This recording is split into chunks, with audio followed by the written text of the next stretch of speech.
નમસ્કાર દર્શક મિત્રો, ધ લોકસત્તા શોમાં આપનું સ્વાગત છે। શું તમે છેલ્લા કેટલાક વર્ષોમાં અનુભવ્યું છે કે વરસાદની સિઝન પૂરી થયા પછી પણ આકાશમાંથી વાદળો સંપૂર્ણપણે હટતા નથી? શું સૂર્યપ્રકાશની તીવ્રતામાં કંઈક ફરક દેખાય છે? આ માત્ર એક અભ્યાસ નથી, ભારતના ટોચના હવામાન અને સંશોધન સંસ્થાઓના એક સંયુક્ત અભ્યાસે એક ચોંકાવનારું તારણ રજૂ કર્યું છે, જે આપણા પર્યાવરણ અને ભવિષ્ય માટે એક મોટો સંકેત છે। મીડિયા અહેવાલો અનુસાર આ સંશોધન મુજબ છેલ્લા 30 વર્ષમાં ભારતમાં સૂર્યપ્રકાશના કલાકોમાં નોંધપાત્ર ઘટાડો થયો છે, અને આ ઘટાડા પાછળનું મુખ્ય કારણ છે વાયુ પ્રદૂષણ અને એરોસોલ કણોની વધતી સંખ્યા। આ ઘટનાને વૈજ્ઞાનિક ભાષામાં સોલર ડિમિંગ કહેવામાં આવે છે। આપણે આ સ્ટડીની વિગતવાર માહિતી મેળવીશું, જાણીશું કે ભારતના કયા વિસ્તારો સૌથી વધુ પ્રભાવિત થયા છે અને આ સોલર ડિમિંગની આપણી ખેતી અને ઉર્જા પર શું અસર થઈ શકે છે। મીડિયા અહેવાલો અનુસાર આ સંયુક્ત સ્ટડી ભારતીય હવામાન વિભાગ IMD, Indian Institute of Tropical Meteorology IITM અને બનારસ હિન્દુ યુનિવર્સિટી BHU દ્વારા કરવામાં આવ્યો છે। આ સંસ્થાઓએ 1988 થી 2018 સુધીના 30 વર્ષના ડેટાનું વિશ્લેષણ કર્યું, જેમાં દેશના 9 વિસ્તારોમાં ફેલાયેલા 20 હવામાન સેન્ટરના ડેટાનો આધાર લેવામાં આવ્યો। છેલ્લા 3 દાયકામાં ભારત જુદા જુદા વિસ્તારમાં વાર્ષિક સૂર્યપ્રકાશના કલાકો ઘટ્યા છે। મીડિયા અહેવાલો અનુસાર આ ઘટાડો સૌથી વધુ ઉત્તર ભારતના મેદાની વિસ્તારોમાં જોવા મળ્યો છે। અહીં પ્રદૂષણ અને વાદળોના કારણે વર્ષે સરેરાશ 13.1 કલાક સૂર્યપ્રકાશ ઘટ્યો છે। પશ્ચિમના રાજ્યો દરિયાકાંઠાના વાર્ષિક 8.6 કલાકનો ઘટાડો, પૂર્વીય વિસ્તારોની વાત કરીએ તો વાર્ષિક 4.9 કલાકનો ઘટાડો અને મધ્ય વિસ્તારોની વાત કરીએ તો વાર્ષિક 4.7 કલાકનો ઘટાડો, દક્ષિણના વિસ્તારો વિશે વાત કરીએ તો વાર્ષિક 3.1 કલાકનો ઘટાડો।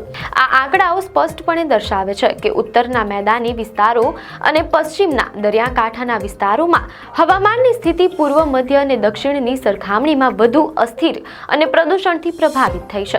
મીડિયા અહેવાલો અનુસાર વૈજ્ઞાનિકો આ ઘટાડા પાછળ એક ચોક્કસ પરિબળને જવાબદાર ગણે છે, એરોસોલ કણો એટલે કે એરોસોલ પાર્ટિકલ્સ ની વૃદ્ધિ। શું છે એરોસોલ? એરોસોલ એ વાતાવરણમાં તરતા નાના નક્કર કે પ્રવાહી કણો છે।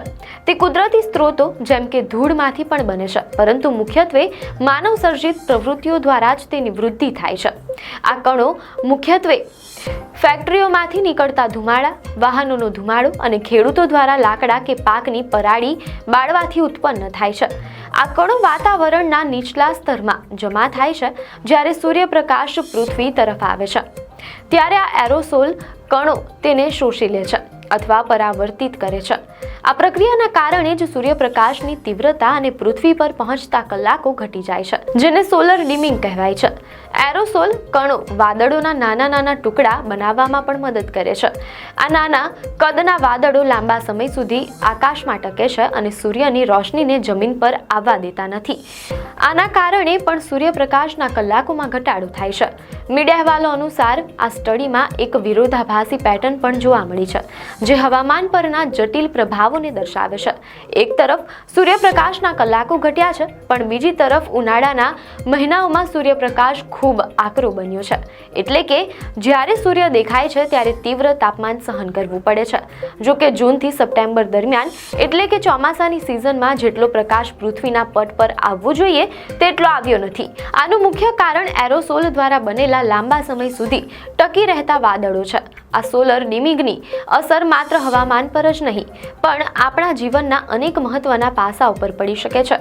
સૂર્યપ્રકાશમાં ઘટાડો થવાથી છોડમાં પ્રકાશ સંશ્લેષણ ની પ્રક્રિયા ધીમી પડી શકે છે।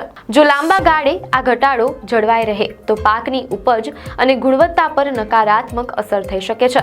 ભારત જેવા દેશમાં જ્યાં સૌર ઉર્જા સોલર એનર્જી પર મોટો ભાર મૂકવામાં આવી રહ્યો છે, ત્યાં સૂર્યપ્રકાશના કલાકો અને તીવ્રતામાં ઘટાડો થવાથી સોલર પાવર પ્લાન્ટ્સના વીજળી ઉત્પાદન પર સીધી અસર થઈ શકે છે।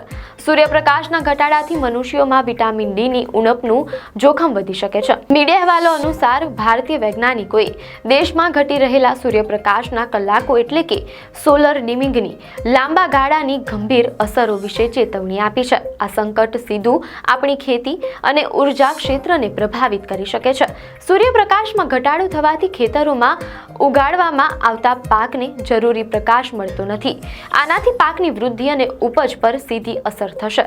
ખાસ કરીને ચોમાસું પાકને વધારે અસર થવાનું જોખમ છે, કારણ કે વરસાદ પછી પાકને યોગ્ય સંતુલનમાં સૂર્યપ્રકાશની હાજરી પણ જરૂરી હોય છે. આ સંતુલન ખોરવાતા ખેતીમાં સારો પાક આવવો મુશ્કેલ બનશે. આ ઉપરાંત આ સંકટ ભારતની સૌર ઉર્જા મહત્વાકાંક્ષાઓ માટે પણ ફટકો છે. ભારત દુનિયાનું સૌથી મોટું અને ઉભરતું સોલર ઉર્જા હબ બનવા માટે પ્રયાસ કરી રહ્યું છે, પરંતુ જો વાર્ષિક સૂર્યપ્રકાશના કલાકો સતત ઘટશે તો સૌર ઉર્જાના ઉત્પાદનને ગંભીર ફટકો પડી શકે છે. આમ સોલર ડિમિંગની ઘટના પર્યાવરણની સાથે સાથે આપણા અર્થતંત્રના બે મુખ્ય સ્તંભો ખેતી અને ઉર્જા માટે મોટો પડકાર બનીને ઉભરી છે. આપને માહિતી સારી લાગી હોય તો વિડીયોને લાઈક અને શેર કરજો, ચેનલને સબસ્ક્રાઇબ કરજો.